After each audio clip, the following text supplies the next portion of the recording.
So, starting point. Very soft cotton flannel shirt from the thrift store. It has a big hole in it, and I pointed out, hey, this has a big hole in it, and dude was like, yeah, sure, have it for $1. I wanted it for fabric, but then my kidlet is like, no, I want it for realsies.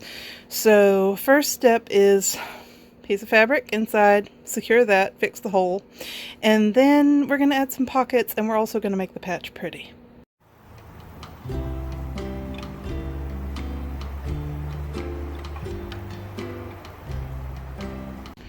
Went rummaging, found some soft black, almost certainly cotton, and there's enough for the pocket lining too, and like a hand slit.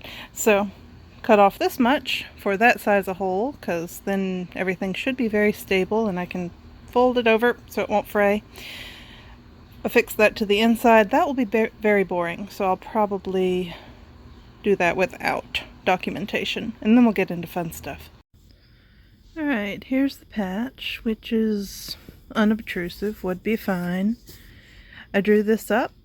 I'll scan it and put it on my Ko-fi, so if anybody else wants to use it. And I recently inherited a large quantity of embroidery floss, collected over like 50 years, and so I picked these out as being, they don't look it in this light, but fairly muted colors. So that's probably what I'll be using. And next up is figuring out how the hell to transfer this to here, and probably ought to research that. There's no way this is the most efficient or easiest way to do it, but it's working, I think.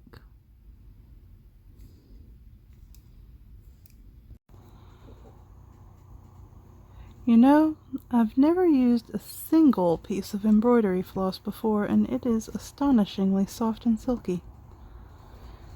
Me likey.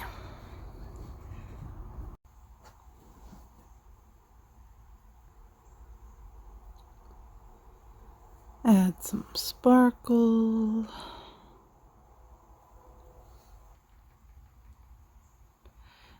And slowly doing a background. Trying to make the lines run along with the existing lines on the shirt. I don't know if that makes a difference or not, but it gives me a pattern to follow anyway. And the little sparkles break up how long those lines would be otherwise. Stitches. There we go. All done. What's the other side look like? No idea. Let's find out together. Like that. Pretty good. Plus bunny hair. Next up, pocket slit. I'm sure this is not a proper wilt pocket. Please, by all means, if you want to do proper ones, look that up. That is all over YouTube. I'm bad about winging it. So, I'm going to do this. Matchy on the other side. Pin this in place, and the magical thing about flannel is I can just follow the lines on the inside and stitch these together, and then I'll cut the slit. Sewed them together, cutting a slit, then you have to stuff it through there. As you can imagine, the corners are a pain. So I wrap the black fabric around to the very edge of the flannel so everything can theoretically close, and then stitch it down visibly, because we know I'm fine with visible stitching. If you need to know how I deal with the corner craziness, I stuff it through there and stitch it down. Got this long, stupid, curved piece that I guess I'll patchwork together for pocket lining.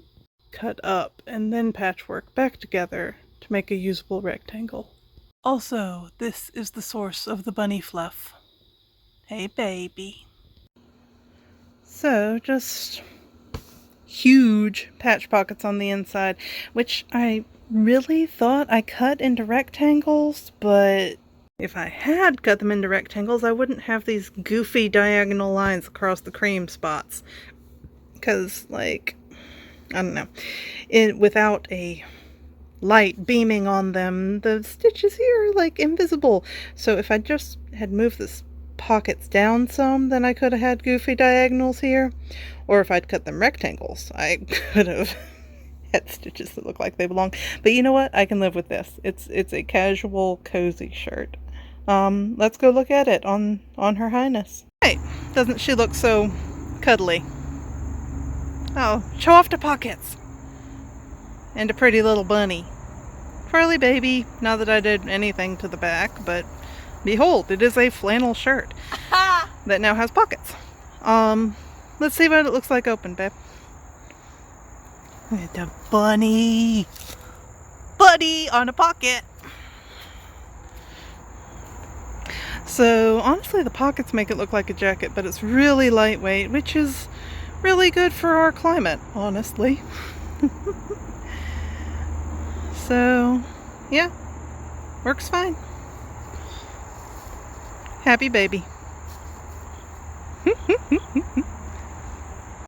Okay, this is funny. We're in the greenhouse. I'll do a tour someday when it's done. Here's the guava that's refusing to flower. Here's shampoo ginger, peppers. Here's what do you call it? Butterfly pea. That's, what is that? Roselle. Well, more peppers, and I go rummage, rummage, rummage all the way in there and found the poor galangal, which needs shade, but maybe not that much shade. But I mean, the peppers though, the peppers love it in here.